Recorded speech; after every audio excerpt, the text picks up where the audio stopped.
Every day, girls are ridiculed, mocked, made fun of, and thought less of in comparison to guys. Article 7 of the Universal Declaration of Human Rights declares that all are equal before the law and are entitled without any discrimination to equal protection of the law. All are entitled to equal protection against any discrimination in the violence of this declaration and against any incitement to such discrimination.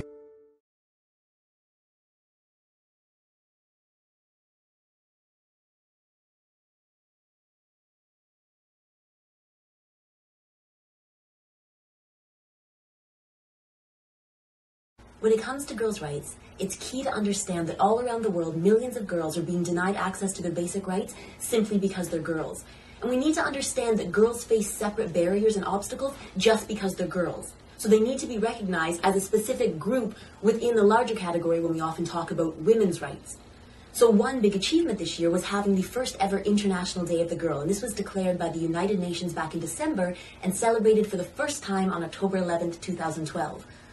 This day really marked an increased awareness and focus on girls, because what we have is a situation of plight but also power. We know that around the world, girls are being discriminated against just for being girls when it comes to things like going to school, getting enough food to eat, being able to make their own choices about marriage and childbirth. But on the other hand, we know that when girls are invested in, when they have the opportunity to be educated, to stay healthy, to fulfill their potential, that they are key to breaking the cycle of poverty, because they go on to share what they're learning with the people around them, to reinvest the money they're earning into their family and their community, and ultimately to break cycles that have been perpetuating for generation after generation when it comes to poverty. So there's a lot more conversation going on right now in international organizations, at government levels, and grassroots levels as well, about the importance of investing in girls. And we want to spread the message that girls' rights are human rights. The same rights that apply to boys, to men, to women, apply to girls.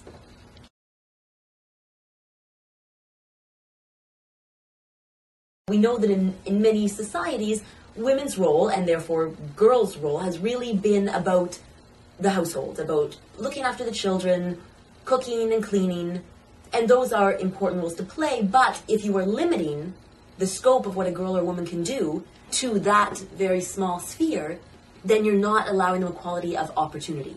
So in terms of why, it's a very complex question that goes back many years, with a long history of patriarchy and power structures, but ultimately it comes down to not recognizing the fact that girls' rights are human rights, that the same human rights apply to everyone.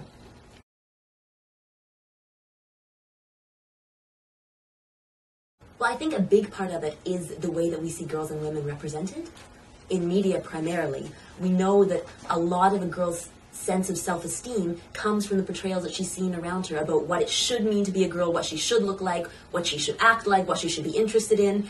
And you can see a very sharp decline in a girl's sense of self-worth as she gets older. So around the age of 12, 13, 14 is when girls who were previously very confident in themselves and eager to voice their opinion, to go out and play sports, to try new things, start to feel much more self-critical and withdrawn, because they start to be aware of the role society is expecting them to play. And it's to look like that model in the magazine, it's to have the right clothes, to be interested in the right things. So it can be very challenging to understand where your place in society is when the representations that you're seeing of yourself are very one-sided.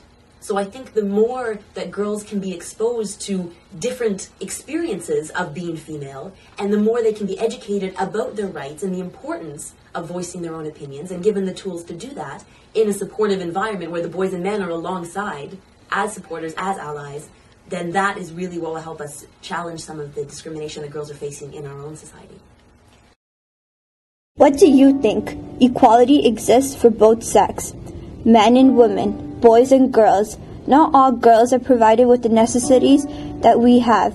Education, freedom of speech, even care. For us to have such an abundance in North America, we should get everyone to hear this message. Now how? Raise awareness, support groups such as Because I Am a Girl, and you can also donate to organizations to these causes to support girls across the world.